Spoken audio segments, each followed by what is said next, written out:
नमस्कार, आप देख रहे हैं डीडी न्यूज। आपके साथ मैं हूं गौरव श्रीवास्तव। तो चलिए बुलेटिन की शुरुआत करते हैं और सबसे पहले नजर डालते हैं इस वक्त की हेडलाइंस पर।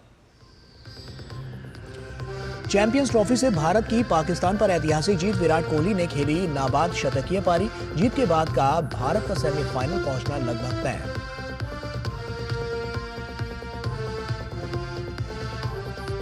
सनातन विरोधियों पर जमकर बरसे प्रधानमंत्री मोदी। कहा, कुछ नेता हमारे पर्व, परंपरा और प्रथाओं को देते हैं गाली। विदेशी ताकतें भी देती हैं इनका साथ। प्रयागराज में जारी महाकुंभ को बताया एकता का महाकुंभ। प्रधानमंत्री नरेंद्र मोदी ने कहा, देश के हर जिले में खुलेंगे cancer day care centre. Bageshwar Dham में चिकित्सा एवं विज्ञान अनुसंधान संस्थान की रखी आधारशिला।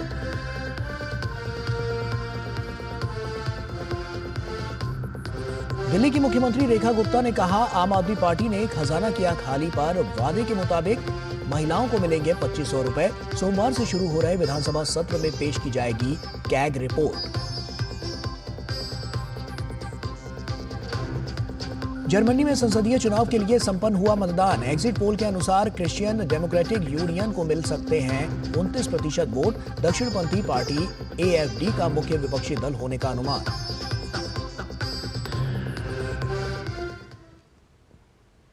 और आइए बुलेटिन की शुरुआत करते हैं। सनातन धर्म पर राजनीतिक टिप्पणी करने वाले लोगों को भी प्रधानमंत्री ने बागेश्वर धाम से संदेश दिया और धाम के पीठाधीश्वर धीरेन्द्र शास्त्री की प्रशंसा की। प्रधानमंत्री ने कहा कि देश में कई लोग सोची समझी रणनीति के तहत सनातन धर्म पर कटाक्ष करते हैं, समाज में विद्वेष फैलाने का काम करते हैं। ऐसे लोग गुलामी की मानसिकता और विदेशी ताकतों का शिकार हैं।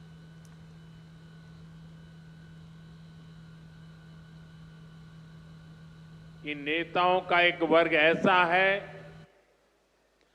जो धर्म का मखौल उड़ाता है, उपहास उड़ाता है, लोगों को तोड़ने में जुटा है। और बहुत बार विदेशी ताकतें भी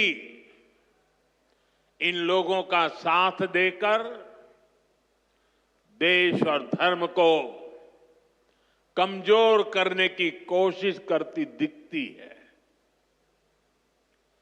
हिंदू आस्था से नफरत करने वाले ये लोग सदियों से किसी न किसी भेष में रहते रहे हैं। गुलामी की मानसिकता से घिरे हुए लोग हमारे मत, मान्यताओं और मंदिरों पर, हमारे संत, संस्कृति और सिद्धांतों पर हमला करते रहते हैं। ये लोग हमारे पर्व, परंपराओं और प्रथाओं को गाली देते हैं। जो धर्म, जो संस्कृति स्वभाव से ही प्रगतिशील है, उस पर ये कीचड़ उछालने की हिम्मत दिखाते हैं। हमारे समाज को बांटना, उसकी एकता को तोड़ना ही इनका एजेंडा है। इस माहौल में मेरे छोटे भाई धीरेन्द्र शास्त्री जी काफी समय से देश में एकता के मंत्र को लेकर लोगों को जागरूक करते रह रहे हैं। प्रधानमंत्री नरेंद्र मोदी आज मध्य प्रदेश के छतरपुर स्थित बागेश्वर धाम पहुंचे, जहां उन्होंने कैंसर रिसर्च सेंटर की आधारशिला रखी। पीएम ने कहा, प्राचीन समय से मंदिर न सिर्फ साधना के केंद्र में रहे हैं, बल्कि विज्ञान और सामाजिक चेतना के भी केंद्र रहे हैं।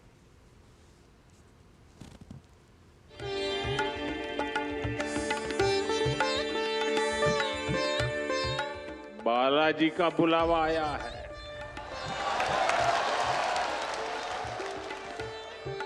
ये हनुमान जी की कृपा है कि आस्था का ये केंद्र अब आरोग्य का केंद्र भी बनने जा रहा है।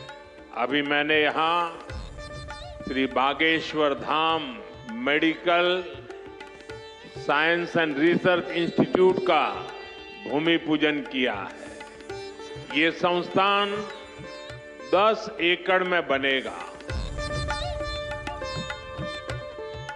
ये बहुत बड़ा अवसर है, बहुत बड़ा काम है। संकल्प बड़ा हो, संतों के आशीर्वाद हो, प्रभु की कृपा हो, तो समय सीमा में सब पूर्ण होता है। और आपने कहा है कि इसके उद्घाटन के लिए मैं आऊं, दूसरा कहा है कि उनकी बारात में मैं आऊं। मैं आज सार्वजनिक रूप से वादा करता हूं, दोनों काम कर दूंगा।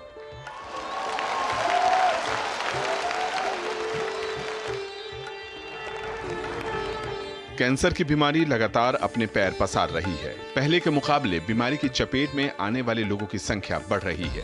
प्रधानमंत्री ने मध्य प्रदेश के छतरपुर स्थित बागेश्वर धाम से लोगों से कैंसर के खिलाफ जागरूक रहने और नशे से दूर रहने की अपील की। मौका था 218 करोड़ रुपए की लागत से बनने वाले कैंसर चिकित्सा एवं विज्ञान अनुसंधान केंद्र के भूमि पूजन का। प्रधानमंत्री ने कहा कि सरकार कैंसर के समाधान के लिए काम कर रही है और बजट में भी इसके लिए इंतजाम किए गए हैं। इस साल जो बजट आया है उसमें भी कैंसर से लड़ने के लिए कई सारी घोषणाएं की गई है और मोदी ने तय किया है कि कैंसर की दवाओं को और सस्ता किया जाएगा। अगले 3 साल में देश के हर जिले में कैंसर डे केयर सेंटर खोले जाएंगे।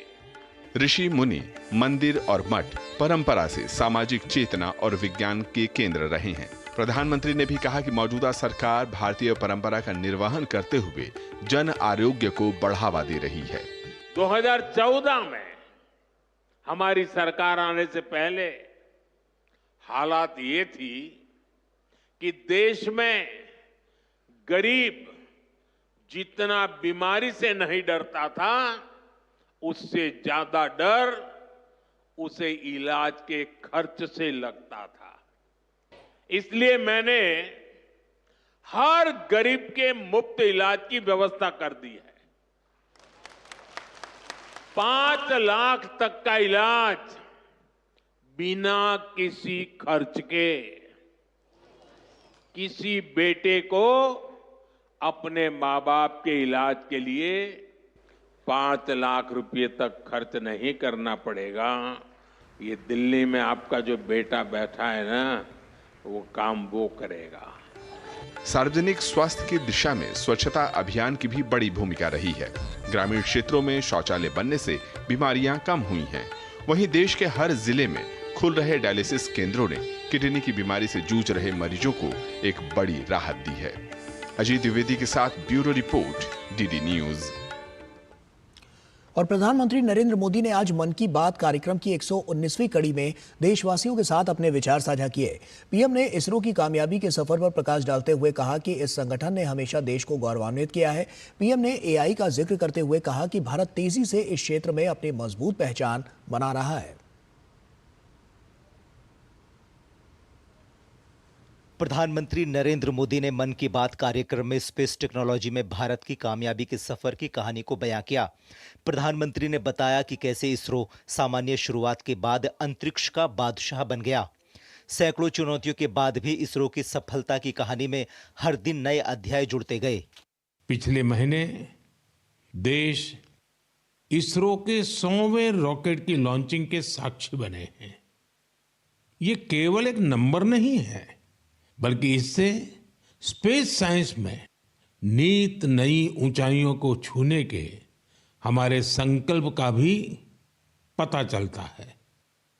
हमारी स्पेस जर्नी की शुरुआत बहुत ही सामान्य तरीके से हुई थी। इसमें कदम कदम पर चुनौतियां थी, लेकिन हमारे वैज्ञानिक विजय प्राप्त करते हुए आगे बढ़ते ही गए। समय के साथ अंतरिक्ष की इस उड़ान में हमारी सफलताओं की लिस्ट काफी लंबी होती चली गई। लॉन्च व्हीकल का निर्माण हो, चंद्रयान की सफलता हो, मंगलयान हो, आदित्य L1 या फिर एक ही रॉकेट से एक ही बार में 104 सैटेलाइट्स को स्पेस में भेजने का अभूतपूर्व मिशन हो। इसरो की सफलताओं का दायरा काफी बड़ा रहा है। प्रधानमंत्री ने कहा कि हमारे बच्चों की साइंस में दिलचस्पी आम बात नहीं है, ये भविष्य के लिए बहुत खास है। पीएम ने युवाओं से नेशनल साइंस डे पर one day as a scientist बनने का आग्रह किया। आने वाले कुछ ही दिनों में हम नेशनल साइंस डे मनाने जा रहे हैं। हमारे बच्चों का, युवाओं का साइंस में इंटरेस्ट और पैशन होना बहुत मायने रखता है। इसे लेकर मेरे पास एक आइडिया है जिसे आप one day as a scientist कह सकते हैं। यानी आप अपना एक दिन एक साइंटिस्ट के रूप में, एक वैज्ञानिक के रूप में बिताकर देखें। आप अपनी सुविधा के अनुसार, अपनी मर्जी के अनुसार कोई भी दिन चुन सकते हैं। उस दिन आप किसी रिसर्च लैब, प्लेनेटोरियम या फिर स्पेस सेंटर जैसी जगहों पर जरूर जाएं। पीएम ने एआई के क्षेत्र में भारत की उल्लेखनीय तरक्की का भी जिक्र किया। पीएम ने आदिलाबाद के सरकारी स्कूल के एक टीचर थोडासम कैलाश के काम की सराहना की। स्पेस और साइंस की तरह एक और क्षेत्र है जिसमें भारत तेजी से अपनी मजबूत पहचान बना रहा है। ये क्षेत्र है एआई यानी आर्टिफिशियल इंटेलिजेंस। हाल ही में मैं एआई के एक बड़े सम्मेलन में हिस्सा लेने के लिए पेरिस गया था। वहां दुनिया ने इस सेक्टर में भारत की प्रगति की खूब सराहना की। हमारे देश के लोग आज एआई का उपयोग किस किस तरह से कर रहे हैं, इसके उदाहरण भी हमें देखने को मिल रहे हैं। अब जैसे तेलंगाना में आदिलाबाद के सरकारी स्कूल के एक टीचर थोडासम कैलाश जी हैं। डिजिटल गीत संगीत में उनकी दिलचस्पी हमारी कई ट्राइबल लैंग्वेज को बचाने में बहुत महत्वपूर्ण काम कर रही है। उन्होंने एआई टूल्स की मदद से कोलामी भाषा में गाना कंपोज कर कमाल कर दिया है। बात स्पेस टेक्नोलॉजी की हो या फिर एआई की, भारत इन दोनों क्षेत्रों में अपनी प्रतिभा का लोहा मनवा रहा है। Bureau report, DD news. और गुवाहाटी का सरूसजाई स्टेडियम झूमर नृत्य का रिकॉर्ड बनाने के लिए तैयार है। सोमवार को प्रधानमंत्री नरेंद्र मोदी असम के दौरे पर होंगे और उनके सामने करीब 8,000 से ज्यादा कलाकार इसे प्रस्तुत करेंगे। ये भव्य आयोजन शाम 5:30 बजे शुरू होगा। संस्कृति का ये रंग असम के पारंपरिक चाय बागान की जनजाति समुदाय के जीवन में 200 साल से एक अटूट हिस्सा है। झूमर में हिस्सा लेने वाले कलाकार प्रधानमंत्री के आगमन को लेकर उत्साहित हैं। आखोड़ा बंदना ब्रज नारी मदने झुमर लागल भारी।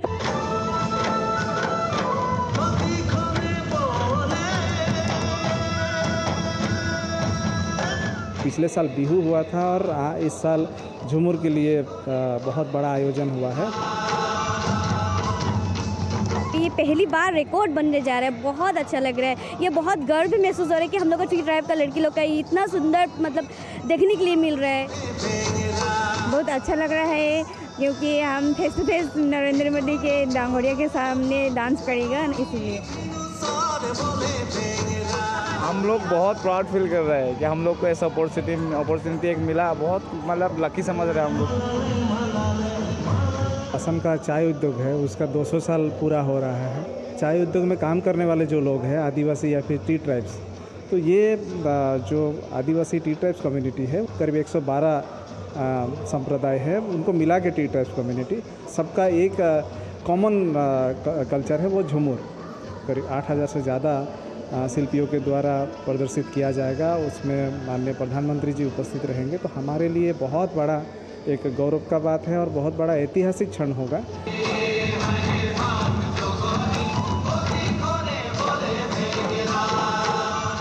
जब माननीय प्रधानमंत्री जी एडवांटेज असम कॉन्क्लेव जो हमारे इन्वेस्टमेंट समिट के लिए यहाँ आएंगे गुवाहाटी, हमने ये निर्णय किया कि जो हमारे 200 साल पुरानी उद्योग है चाय उद्योग, उनका संस्कृति का एक जीवन प्रतिबिंब हम प्रधानमंत्री जी को दिखाऊंगा। जो पहले कभी कोई जानता भी नहीं था झूमर को, अभी जो विश्व के दरबार पे आ रहा है तो बहुत ही अच्छा लग रहा है, बहुत अच्छा। प्रधानमंत्री जी का बहुत बहुत बधाई हो, हम लोगों के लिए इतना कुछ किया है और अभी भी कर रहे हैं। और आइए अब बात करते हैं जर्मनी की। जर्मनी में संसदीय चुनाव के लिए रविवार को मतदान हुआ। नई सरकार को चुनने के लिए मतदाताओं ने बढ़ चढ़कर हिस्सा लिया। जर्मन चुनाव में एग्जिट पोल के अनुसार रूढ़िवादी क्रिश्चियन डेमोक्रेटिक्स यूनियन यानी कि CDU को 29% वोट मिले हैं, जबकि दक्षिणपंथी AfD 19.5% वोट के साथ दूसरे स्थान पर है। वहीं चांसलर ओलाफ स्कोल्स की पार्टी क्रिश्चियन सोशल यूनियन के तीसरे स्थान पर रहने की संभावना है। क्रिश्चियन सोशल यूनियन के नेताओं ने एग्जिट पोल के परिणामों को ऐतिहासिक हार करार दिया है। और जर्मनी के चुनावी नतीजों पर ज्यादा जानकारी के लिए चलते हैं अपने संवाददाता अशोक कुमार के पास। अशोक, साफ तौर पर तमाम मुद्दे तो यहां पर अब की बार नजर आ ही रहे हैं, लेकिन अब की बार अगर हम बात करें अर्थव्यवस्था के अलावा कौन कौन से ऐसे मुद्दे थे जो सबसे ज्यादा प्रभावी रहे, और क्या संभावना अब की बार नई सरकार की निकल कर सामने आ रही है? किस तरह से अब की बार नई सरकार बनती हुई नजर आएगी? जी गौरव, बहुत बहुत शुक्रिया आपका। बर्लिन से आप सबको नमस्कार। जैसा कि मैं आपको बताऊं कि अभी 6 बजे के अभी यहाँ पर 6:45 है और 6 बजे वोटिंग खत्म हुई है और उसके बाद प्रोजेक्शन जारी हुआ है। और प्रोजेक्शन के हिसाब से जो अभी सत्ता में पार्टी है SPD, जिसके ओलाफ शोल्स हैं, उस पार्टी की बहुत बुरी हार आप कह सकते हैं कि लगभग 16% वोट उनको मिला है। और अभी जो पार्टी विपक्ष में बैठी है CDU-CSU, उसके नेता हैं फ्रीड्रिश मेर्ज, उनकी पार्टी को लगभग 29% वोट मिला है और बहुत संभावना है कि उन्हीं के नेतृत्व में आने वाली सरकार बनेगी। लेकिन देखना ये होगा कि उनके सहयोगी कौन होंगे। बिल्कुल, क्योंकि पीछे आप ये इमारत देख रहे हैं, ये जर्मन संसद की इमारत है और इस सरकार बनाने के लिए आपको 50% समर्थन की जरूरत होती है। और अब फ्रीड्रिश मेर्ज की जो पार्टी है उनके पास 29% सपोर्ट है, तो उन्हें जरूर किसी सहयोगी की जरूरत होगी। सहयोगी संभव सहयोगी हो सकते हैं, ग्रीन्स पार्टी हो सकती है, जिसको अभी 13.5% वोट मिलने का अनुमान जताया गया है प्रोजेक्शन के हिसाब से। जहां तक मुद्दों की बात है तो अर्थव्यवस्था की बात आपने की, लेकिन उसके साथ साथ जो अहम मुद्दा था वो था प्रवासन का मुद्दा, माइग्रेशन का मुद्दा। जो यहाँ धुर दक्षिणपंथी पार्टी AfD है, उसने उसको बहुत बड़ा मुद्दा बनाया कि जहाँ पे रहने वाले जो विदेशी हैं, यहाँ तक बात की कि उनके माइग्रेशन का उन्होंने कहा कि जितने भी विदेशी हैं उनको वापस भेजा जाए। लेकिन अगर आप देखें तो ये कॉन्ट्राडिक्टरी तस्वीर पेश करता है। जर्मनी भारत के साथ सहयोग बढ़ाना चाहता है। पिछले साल जब ओलाफ शोल्स दिल्ली गए थे अंतर सरकारी बैठक के लिए, तो उन्होंने कहा था कि हमें ज्यादा से ज्यादा स्किल वर्कर्स की जरूरत है और भारत से हम लोगों को लाना चाहते हैं। लेकिन यहाँ जो घरेलू राजनीति अभी आप देख रहे हैं, उसमें विदेशियों के खिलाफ ज्यादा सेंटीमेंट नजर आए इस चुनाव में और लगातार इस मामले में तीखी बयानबाजी हुई। तो अर्थव्यवस्था के अलावा माइग्रेशन और उसके अलावा जो सुरक्षा का मुद्दा है वो बहुत इंपॉर्टेंट रहे इस बार। बिल्कुल अशोक, साफ तौर पर माइग्रेशन को लेकर हमने देखा तमाम पॉलिसियां समय समय पर बनती हुई नजर आई, लेकिन उसका कोई असर यहां पर अब की बार इस इलेक्शन में क्या साफ तौर पर देखने को मिला है? क्योंकि दक्षिणपंथी जो AfD है उसने 19.5% जो उसको वोट मिलने के जो लगातार हम देख रहे हैं कि जो अब की बार समीकरण बनता हुआ नजर आ रहा है, तो क्या कुछ इसके मायने निकलकर सामने आ रहे हैं? क्या इससे अब की बार राजनीतिक स्तर पर बड़े बदलाव की तस्वीर वहां पर निकलकर सामने आएगी? देखिए, एएफडी पार्टी का समर्थन बहुत मजबूत हुआ है। पिछली बार यहाँ जब चुनाव हुए थे, 2021 में चुनाव हुए थे, हर 4 साल में जर्मनी में चुनाव होते हैं, और उस चुनाव में एएफडी पार्टी को लगभग 10.5% वोटों के करीब उनको वोट आए थे। इस बार देखें तो लगभग उन्होंने अपना जन समर्थन दोगुना कर लिया है। लेकिन उसके बाद से बहुत सारी बातें हुई। यूक्रेन का युद्ध उनमें एक बहुत बड़ा रोल प्ले कर रहा है, जिसकी कीमत जर्मनी को आर्थिक तौर पर भी चुकानी पड़ रही है, क्योंकि अमेरिका के बाद जर्मनी सबसे बड़ा सहायता करता है यूक्रेन के युद्ध में। यूक्रेन को आर्थिक सहायता देने के साथ साथ हथियारों की सप्लाई करता है, और उसकी वजह से अर्थव्यवस्था, घरेलू अर्थव्यवस्था पर आपका बोझ पड़ता है, और उसकी वजह से यहाँ पर चीजें बहुत महंगी हो गई। और ये सारी चीजें और जो गुस्सा है लोगों में, जो रोष है थोड़ा बहुत आर्थिक स्थिति को लेके, और जर्मनी की अर्थव्यवस्था की रफ्तार पिछले कई सालों से लगातार धीमी हो रही है, उसको लेकर जो तमाम मुद्दे थे उनको भुनाने की कोशिश की। और आपको याद होगा कि पिछले साल माग्देबुर्ग में क्रिसमस मार्केट में एक हमला हुआ था, जिसमें 6 लोग मरे थे। क्रिसमस बहुत ही यहाँ भावनाओं से जुड़ा त्योहार था, और उसमें जब हमला होता है और उस हमले के बाद रह के आपको हिंसा की घटनाएं देखने को मिलती हैं, और जब भी ऐसा कुछ होता है और कई बार उन घटनाओं में विदेशी मूल के लोगों का हाथ जब पाया जाता है, तो लोगों की नाराजगी और ज्यादा बढ़ जाती है, और फिर एएफडी के लिए अपने एजेंडे को आगे बढ़ाना आसान हो जाता है, और वही उसने किया, और लोगों को काफी। लेकिन आप देखें तो पूरे देश में एएफडी के खिलाफ बड़े पैमाने पर प्रदर्शन भी हो रहे हैं, जो अभी भी आप कहें कि ये उनको अच्छा खासा समर्थन मिला, लेकिन अभी 20% वोट उनको मिला है। तो इसका मतलब है कि 20% लोग अगर उनके साथ हैं, तो इस देश के 80% लोग एएफडी को नकारते हैं।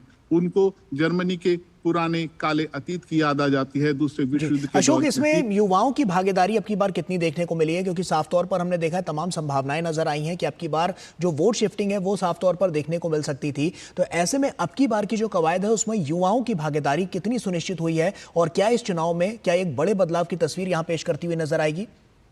देखिए, युवाओं की भागीदारी बड़े पैमाने पर है, और आप देखें कि एएफडी के जितने सारे वोटर जो नए उनके साथ जुड़े हैं, उनमें बहुत सारे युवा हैं, और टिकटॉक जैसे ऐप की बहुत यहाँ पर इस्तेमाल किया एएफडी पार्टी ने। और कहिए कि जो उनकी आलिस वाइडल उनके नेता हैं, मिलियंस में उनके वीडियोस को टिकटॉक पे देखा गया। लेकिन अगर आप दूसरी तरफ देखें तो एएफडी का विरोध करने वाले भी बहुत सारे युवा हैं, जो तमाम शहरों में आपने हजारों की संख्या में, आज चुनाव का दिन था, आज भी यहाँ बर्लिन में लगातार रैली हो रही थी, और उनको लगता है कि एएफडी को रोकने की जरूरत है। लेकिन साथ ही साथ एएफडी अपने एजेंडे को लेकर आगे बढ़ रही है, और वो बहुत सारे युवाओं को आकर्षित करना चाहती है, और युवाओं की भागीदारी दोनों तरफ से आप देख सकते हैं, एएफडी के सपोर्ट में भी देख सकते हैं, लेकिन उसके साथ साथ बहुत सारे लोग एएफडी के विरोध में भी युवा आपको खड़े दिखाई देते हैं, और वो बहुत सजग हैं कि उन्हें अपना देश किस तरह का चाहिए, किस तरह की राजनीति वो अपने देश में चाहते हैं। और इसीलिए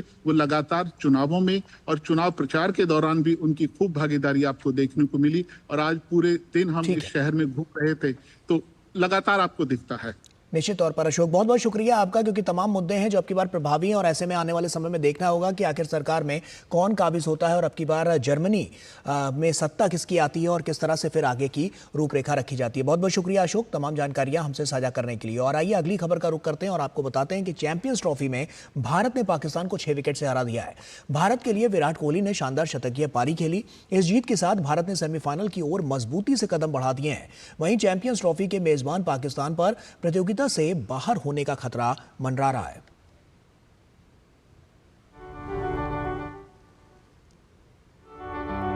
भारत ने चैंपियंस ट्रॉफी के सेमीफाइनल की ओर मजबूती से कदम बढ़ा दिए हैं। अपने दूसरे ग्रुप मैच में भारत ने पाकिस्तान को 6 विकेट से शिकस्त दी। इस जीत के साथ भारत का सेमीफाइनल में पहुंचना लगभग तय हो गया है। पाकिस्तान द्वारा दिए गए 242 रन के लक्ष्य को भारत ने 45 गेंद शेष रहते हासिल कर लिया। भारत की शुरुआत खास नहीं रही और रोहित शर्मा सस्ते में आउट हो गए। हालांकि इसके बाद शुभमन गिल और विराट कोहली ने पारी को संभाला। शुभमन गिल 46 रन की पारी खेलकर आउट हुए। वहीं किंग कोहली इस मैच में पूरे रंग में दिखाई दिए। कोहली ने शुभमन के बाद श्रेयस अय्यर के साथ मिलकर शानदार साझेदारी की। श्रेयस अय्यर ने 56 रन बनाए, वहीं कोहली ने खुशदिल की गेंद पर चौका लगाकर न केवल अपना शतक पूरा किया बल्कि भारतीय टीम को शानदार जीत दिलाई। इस पारी के दौरान वे वनडे क्रिकेट में सबसे तेज 14,000 रन बनाने वाले क्रिकेटर भी बने। करो या मरो के मुकाबले में टॉस जीतकर पहले बल्लेबाजी करने उतरी पाकिस्तान को बाबर आजम और इमामुल हक ने सधी हुई लेकिन धीमी शुरुआत दी। बाबर आजम को 23 के स्कोर पर आउट कर हार्दिक पांड्या ने भारतीय टीम को पहली सफलता दिलाई। अगले ही ओवर में इमामुल हक 10 रन बनाकर रन आउट हो गए। इसके बाद कप्तान मोहम्मद रिजवान ने साउथ शकील के साथ मिलकर पारी को संभाला और स्कोर 100 के पार पहुंचाया। दोनों के बीच तीसरे विकेट के लिए 104 रन की साझेदारी हुई। रिजवान को 46 रन पर बोल्ड कर अक्षर पटेल ने ये साझेदारी तोड़ी। अगले ही ओवर में साउथ शकील को हार्दिक पांड्या ने चलता किया। निचले क्रम में खुशदिल शाह ने 38 रन की पारी खेली। भारत की शानदार गेंदबाजी के आगे पाकिस्तान की टीम 49.4 ओवर में 241 रन बनाकर आउट हो गई। भारत के लिए कुलदीप यादव ने 3 और हार्दिक पांड्या ने 2 विकेट लिए। Sports desk, DD news. और वहीं टीम इंडिया की शानदार जीत पर केंद्रीय गृह मंत्री अमित शाह ने टीम इंडिया को बधाई दी है। उन्होंने एक्स पर लिखा, शानदार प्रदर्शन, बेहतरीन, बहुत बेहतरीन टीम इंडिया। आपने दुनिया भर के लाखों क्रिकेट प्रशंसकों की उम्मीदों पर खरा उतरकर सभी को गौरवान्वित किया है। आपके भविष्य के मैचों के लिए मेरी शुभकामनाएं।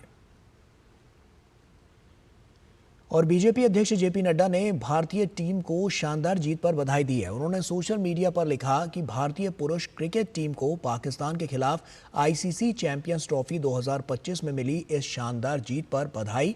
विराट कोहली को उनके शानदार शतक के लिए बधाई, जिन्होंने अपने अनुभव और कौशल से टीम का नेतृत्व किया। ये मैच टीम वर्क का एक उत्कृष्ट उदाहरण था, जहां हर खिलाड़ी ने जीत सुनिश्चित करने के लिए अपनी भूमिका निभाई। आगामी मैचों के लिए शुभकामनाएं और आशा है कि टीम इस जीत की गति को आगे बढ़ाएगी। और वहीं दुबई में मौजूद भारतीय फैंस भारत की जीत पर काफी खुश हैं। उनका कहना है कि कोहली की विराट पारी ने टीम को जीत दिलाई।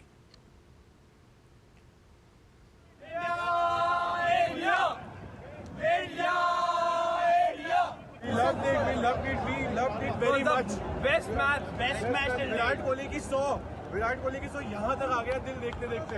लास्ट में वो लोग जो जानबूझ के वाइड फेंक रहे थे ना, वो बहुत ही गलत था। बहुत गलत था, वो इंटेंशनली कर रहे थे लास्ट में। बट 100 हो गई। God's plan was crazy man. Brilliant game. I mean, we saw the 14,000 run century and then a victory. Perfect result. I'm really happy to see India win. It couldn't be better. Kohli winning 100. We won by 6 wickets. We're through. The chances are high that we will qualify towards semi-finals. Kohli rocks. Bharat माता की। Only 18 Virat. Only 18 Virat. Bharat माता की। जय। और ICC champions trophy में रविवार को भारतीय टीम ने पाकिस्तानी टीम को बुरी तरह से हरा दिया। भारतीय टीम की धमाकेदार जीत ने क्रिकेट फैंस को खुशियों से सराबोर कर दिया और इस जीत के साथ भारतीय टीम ने सेमीफाइनल की दावेदारी पुख्ता कर ली है। भारत की इस जीत पर देश भर में जश्न का माहौल है।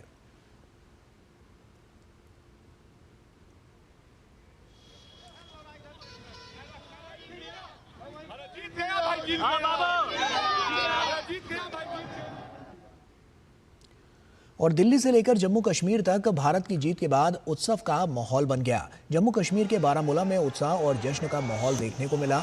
स्थानीय निवासी और क्रिकेट प्रेमी सड़कों पर उतरे और जीत की खुशी में नाचते गाते नजर आए।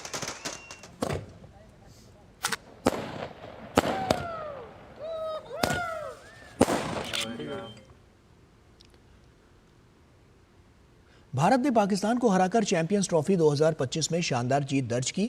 विराट कोहली के शतकीय पारी के बदौलत भारत ने दुबई में इतिहास रच दिया। भारतीय टीम की शानदार जीत पर केंद्रीय खेल मंत्री मनसुख मांडविया ने खुशी व्यक्त की है।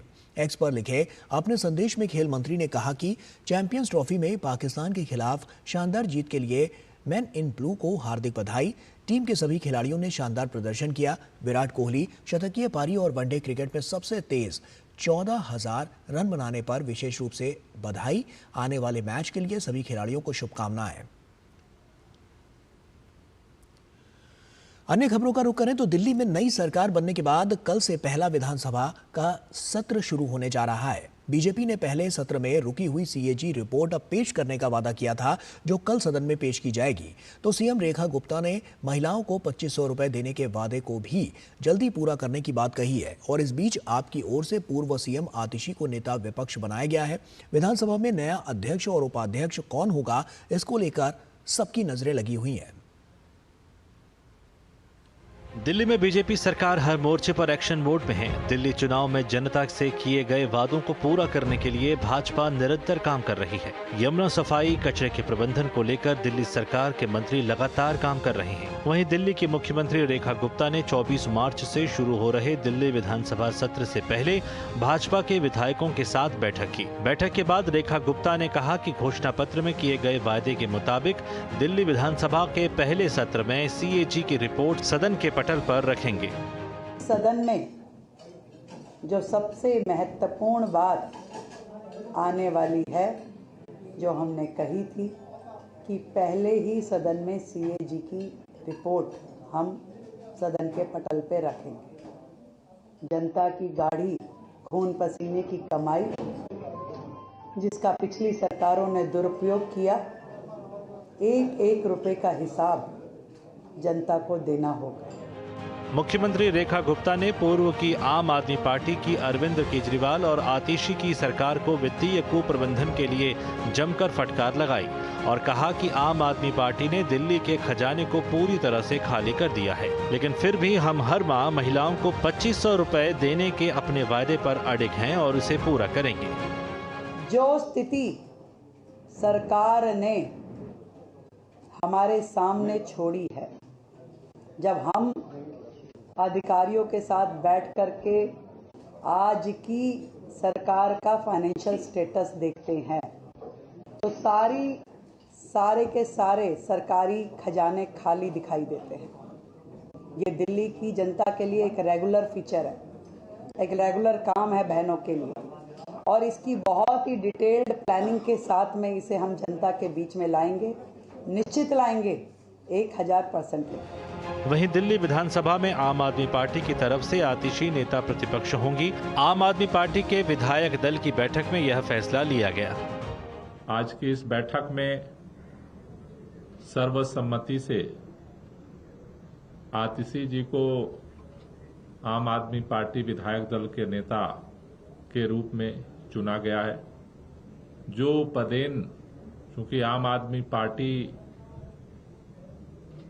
को जनता ने विपक्ष में बैठने का जनादेश दिया है, तो दिल्ली विधानसभा के अंदर लीडर ऑफ अपोजिशन, प्रतिपक्ष के नेता की भूमिका विधायक दल के नेता के रूप में आतिशी जी निर्वहन करेंगी।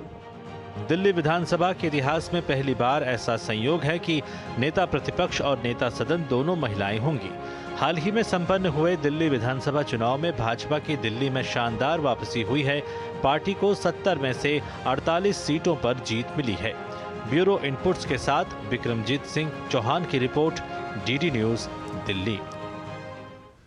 और दिल्ली सरकार ने यमुना को स्वच्छ और घाटों को सुंदर बनाने का संकल्प लिया है और इसके लिए रणनीति भी बनाई जा रही है। इससे दिल्ली में सोनिया विहार से कालिंदी कुंज तक यमुना के घाटों पर स्वच्छता अभियान चलाने वाले गैर सरकारी संस्थाएं भी उत्साहित नजर आ रही हैं। इन तमाम गैर सरकारी संस्थाओं के प्रतिनिधियों से बात की हमारे संवाददाता चंद्रशेखर ने।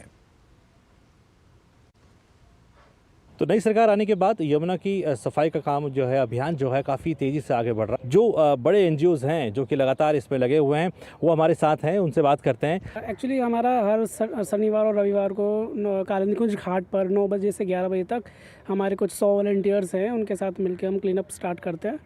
तो वही जो प्लास्टिक फैला होता है उसको इकट्ठा करके सही जगह डंप करते हैं। दिल्ली में जो नई सरकार है, इनका पूरा जोर यमुना की सफाई को लेकर के हुआ है और आप लोग काफ़ी समय से इसको काम करते आ रहे हैं। आपको लगता है आपके काम को अब पहचान मिलेगी, बल मिलेगा? सरकार बदली है तो गति और आएगी, तो उसी की हम अपेक्षा कर रहे हैं। उसी वजह से आज दोबारा से सब लोग इकट्ठे हुए हैं।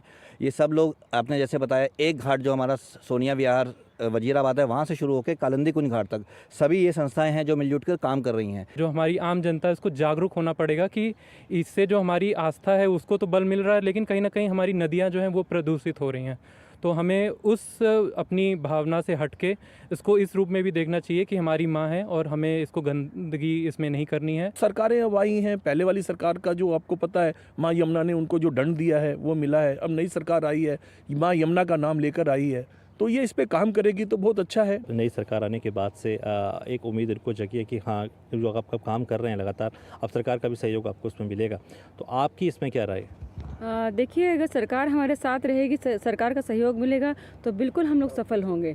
जिस तरीके से हम लोग काम कर रहे हैं और सरकार का सहयोग मिलेगा तो हम लोग निश्चित ही हम सफल। हम जो है लगातार महीने में या हर संडे जो भी पूजा सामग्री है उसको लेके साफ़ सफाई करते हैं और हमने आगे की रणनीति बनाई है कि जो भी पूजा सामग्री है उसमें मेन हम देखते हैं कि प्लास्टिक है।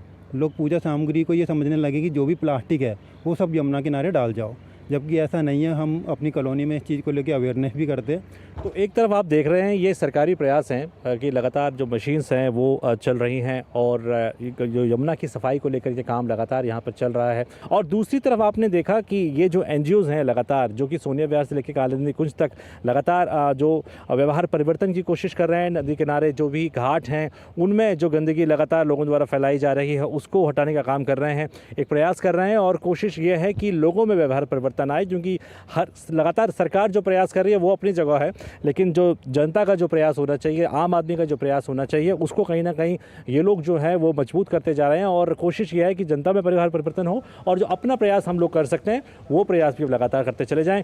कैमरामैन विनय तिवारी के साथ चंद्रशेखर, DD न्यूज़, ITO घाट, दिल्ली। और वहीं महाकुंभ में जहां एक ओर पुण्य कमाने के लिए श्रद्धालुओं का आना जारी है, वहीं दूसरी ओर कई विशिष्ट कार्यक्रमों का आयोजन भी किया जा रहा है। और इसी क्रम में महाकुंभ नगर के गंगा पंडाल में राष्ट्रसंत परम पूज्य गाडगे जी महाराज की 149वीं जयंती पर रविवार को भव्य समारोह आयोजित किया गया। इस अवसर पर मुख्यमंत्री योगी आदित्यनाथ ने संत गाडगे जी को नमन करते हुए कहा कि वे सामाजिक न्याय के अग्रदूत थे, जिन्होंने जातिवाद, अंधविश्वास और अस्वच्छता के खिलाफ व्यापक जन जागरण कर समाज को नई दिशा दी। महाकुंभ में रविवार तक लगभग 62 करोड़ लोगों ने आस्था की पावन डुबकी लगाई। प्रयागराज वासी इस बात के लिए अभिनंदन के पात्र हैं कि महाकुंभ के आयोजन को उन लोगों ने अपने घर का आयोजन बना करके पूरी भव्यता के साथ दुनिया को दिखा दिया कि ताकत केवल प्रयागराज के पास है कि इतने बड़े आयोजन को 62 करोड़ श्रद्धालु आज प्रयागराज में मां गंगा, यमुना और मां सरस्वती की इस त्रिवेणी में आस्था का महास्नान कर लेंगे। संत गाडगे जी महाराज की प्रेरणा हम सबको याद रखना। उस समय में कीर्तन भी करते थे, शिक्षा के प्रति जागरूक भी करते थे, जातिवादी व्यवस्था का विरोध करते थे और उस समय उनके द्वारा अंधविश्वास का भी विरोध होता था, रूढ़िवादिता का भी विरोध होता था। और मध्य प्रदेश की डॉक्टर मोहन यादव सरकार 24 से 25 फरवरी तक भोपाल में ग्लोबल इन्वेस्टर समिट आयोजित कर रही है। और इस समिट में राज्य सरकार को देश दुनिया से कई बड़े निवेश के प्रस्ताव मिलने की उम्मीद है। पिछले एक साल की बात करें तो मध्य प्रदेश को करीब 4 लाख करोड़ रुपए के निवेश के प्रस्ताव मिल चुके हैं, जिससे हजारों युवाओं को रोजगार के अवसर मिलने की उम्मीद है। मध्य प्रदेश की सरकार ने राज्य के विभिन्न संभागों में 7 रीजनल इंडस्ट्री कॉन्क्लेव कर राज्य के विभिन्न अंचलों में निवेश बढ़ाने का प्रयास किया। उज्जैन में हुई रीजनल इंडस्ट्री कॉन्क्लेव में 75,000 करोड़ रुपए के निवेश प्रस्ताव मिले। वहीं जबलपुर में हुई समिति में 22,000 करोड़ रुपए के निवेश प्रस्ताव मिले। यूके के निवेशकों ने जहां मध्य प्रदेश को 60,000 करोड़ रुपए के निवेश के प्रस्ताव दिए, तो वहीं जर्मनी से 18,000 करोड़ रुपए के निवेश प्रस्ताव मिले। जापान के निवेशकों ने भी राज्य में निवेश की गहरी रुचि दिखाई। मध्य प्रदेश सरकार निवेश को आकर्षित करने के लिए निरंतर प्रयास कर रही है। मध्य प्रदेश खनिज संसाधनों के लिहाज से देश में अग्रणी राज्यों में से एक है। देश में उपलब्ध डायमंड भंडार का 90% मध्य प्रदेश में पाया जाता है। मध्य प्रदेश पायरोफ्लाइड के उत्पादन में भी अग्रणी राज्य है। यहाँ देश के उत्पादन का 41% उत्पादन हो रहा है। देश में चूना पत्थर 19,028 मीट्रिक टन है, जबकि मध्य प्रदेश में 1692 मीट्रिक टन है, जो देश का 9% है। वहीं देश में रॉक फॉस्फेट का 30.9 मीट्रिक टन रिजर्व है, जबकि मध्य प्रदेश में 9.0 मीट्रिक टन है। मंडीदीप इंडस्ट्री एसोसिएशन के अध्यक्ष राजीव अग्रवाल ने कहा कि इस प्रकार के समिट से राज्य में निवेश के नए अवसर मिलेंगे और राज्य में ही लोगों को रोजगार मिलेगा।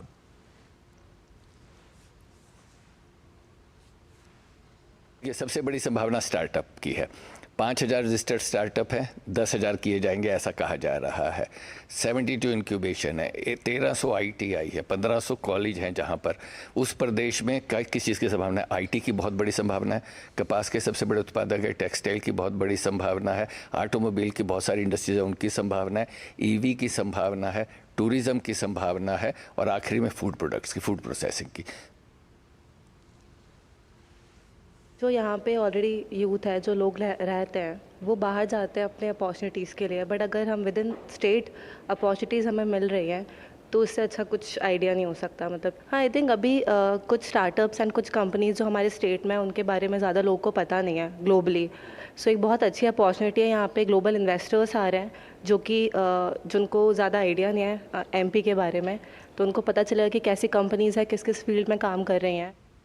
प्रधानमंत्री जी ने जो ज़मीन तैयार की है और उस ज़मीन पे जब पौधे लगाने की बारी आई तो हमारे मध्य प्रदेश के माननीय मुख्यमंत्री वहाँ पे गए और उन्होंने भी वहाँ पे उसमें जो पौधरोपण किया। तो कहीं ना कहीं उन सब का ये शुरुआत है कि जो आज हम ये फसल देख रहे हैं ये प्रधानमंत्री जी की लगाई हुई है और उसमें जो इतने सारे पौधे आज लगे हुए हैं, इस प्रकार से जो समिट हो रहा है उसका कहीं ना कहीं एक रूप है और निश्चित तौर पर ये मध्य प्रदेश के लिए गौरव की बात है और देश के लिए गौरव की बात है कि दुनिया के लोग आज भारत की ओर आशा भरी निगाहों से देख रहे हैं। अखिल भारतीय राष्ट्रीय शैक्षिक महासंघ के राष्ट्रीय प्रौद्योगिकी संस्थान के शिक्षक फोरम ने संसद भवन का भ्रमण किया। लोकसभा अध्यक्ष ओम बिरला ने शिक्षक फोरम को संबोधित किया। ओम बिरला ने कहा कि शिक्षण के साथ ही राष्ट्र निर्माण में संलग्न शिक्षकगण साधुवाद के पात्र हैं तथा विकसित भारत के संकल्प को साकार करने में महत्वपूर्ण भूमिका भी निभा रहे हैं। विकसित भारत के संकल्प को साकार करने में शिक्षकों का प्रमुख दायित्व है। हमारी अपेक्षा है कि देश के प्रत्येक संसदीय क्षेत्र में जनप्रतिनिधियों और शिक्षकों का आपसी संवाद होता रहे ताकि उन क्षेत्रों में नई तकनीक और नवाचार से सामाजिक आर्थिक कल्याण का मार्ग प्रशस्त हो।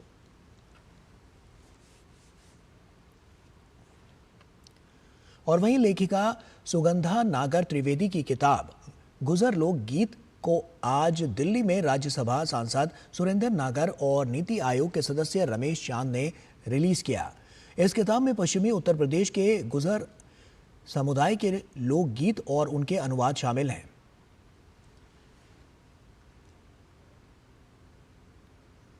जो हमारी भारतीयता है, विविधता की जो भारतीयता है, उसमें जो डाइवर्सिटी है, उसमें जो सबसे छोटे छोटे फूल हैं वो ये लोकगीत है। जैसा कि हमारे मुख्य अतिथि ने भी कहा, हमने ये पाया कि आधुनिक दौर में ये लोक संस्कृति धूमिल होती जा रही है। आजकल के ज़माने में जो संगीत है वो ज़्यादातर फिल्मी संगीत है और ये जो लोकगीत थे ये हमारी भावनाओं का, हमारे इतिहास का, हमारे विचारों का एक अभिव्यक्ति का साधन रहे हैं।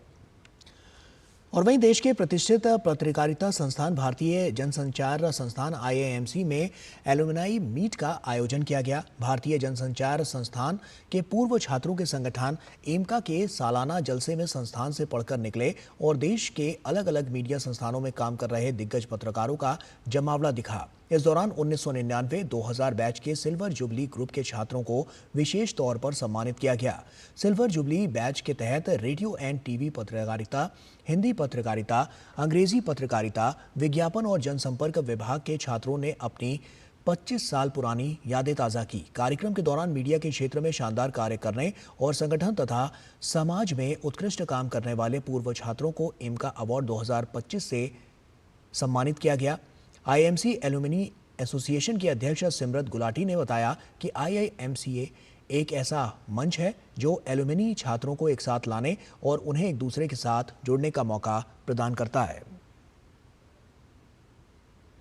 इस साल के अवार्ड्स हमारे बाहर हैं, बड़ी जगह पे उनको हमने बेहतरीन बनाया है ताकि लोग जिनको मिले अवार्ड उनको भी उसका मिले फ़ायदा।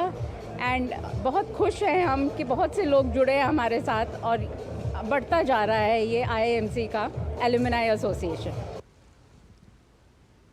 और वाराणसी में चल रहे काशी तमिल संगमम 3 को विश्व स्तर की पहचान मिल रही है। इसको जानने और समझने के लिए विदेश मंत्री एस जयशंकर के साथ लगभग 50 देशों के प्रतिनिधि काशी पहुंचे और तमिल से आए समूह के साथ भाग लिया।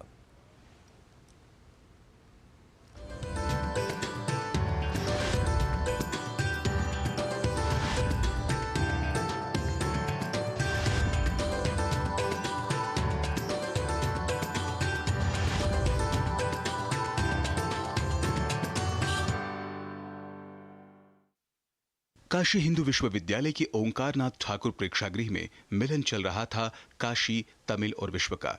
इस मिलन की थीम रही ट्रेडिशनल, टेक्नोलॉजी और विश्व। इस अवसर पर तमिलनाडु से आए लोग सवाल पूछ रहे थे और विदेश मंत्री उनके सवालों का जवाब देकर विदेश से आए प्रतिनिधियों को भी देश के बारे में विस्तृत जानकारी दे रहे थे। First of all, important for them to understand itself that there are today active efforts being made to promote this kind of linkages and renewal of traditions. If you look at the theme, Agastya, so until we celebrate it, not many people will know this is there. Some people will know.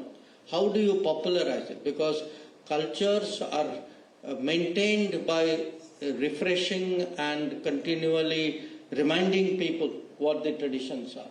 विदेश मंत्री ने एक सवाल के जवाब में सभी विदेशी प्रतिनिधियों को आमंत्रित किया कि अगर वे जवाब देना चाहें, और इन प्रतिनिधियों ने अपना भारत के प्रति प्यार दिखाते हुए सवालों का जवाब दिया।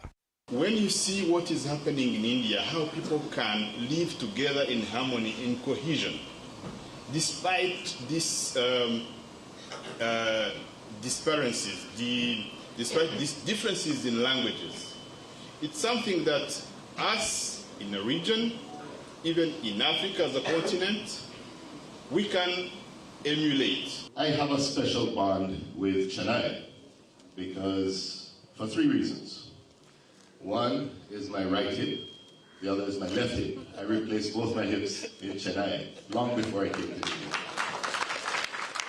But the third and most important reason is that my wife traces heritage back to the last boat leaving from Madras to go to the Caribbean. This year we celebrate 180 years of Indian arrival in Jamaica. This is very important. It actually also showcases us who are foreign residents in India, the values of your cultures. And as I said in my very brief remarks, your diversity is your strength. And the strength comes from sharing values. That's what brings you together as a nation. So for me, that's the point.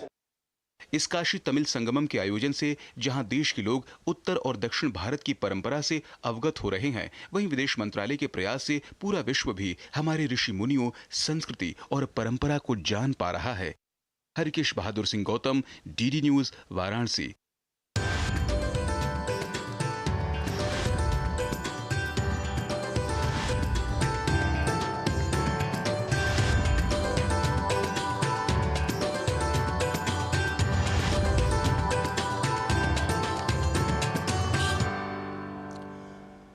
और केंद्रीय कृषि मंत्री शिवराज सिंह चौहान रविवार को बिहार के दरभंगा पहुंचे। यहां उन्होंने मखाना किसानों से मुलाकात की। केंद्रीय कृषि मंत्री दरभंगा में किसानों के साथ मखाना के खेत में भी नजर आए। केंद्रीय कृषि मंत्री ने बिहार के उप मुख्यमंत्री सम्राट चौधरी के साथ राष्ट्रीय मखाना अनुसंधान केंद्र का भी दौरा किया और मखाना किसानों से मुलाकात की। इस दौरान केंद्रीय कृषि मंत्री ने कहा कि मखाना सुपर फूड है, पौष्टिकता का भंडार है। मखाने की खेती में आधुनिक तकनीक और सरकारी योजनाओं का इस्तेमाल किया जा रहा है।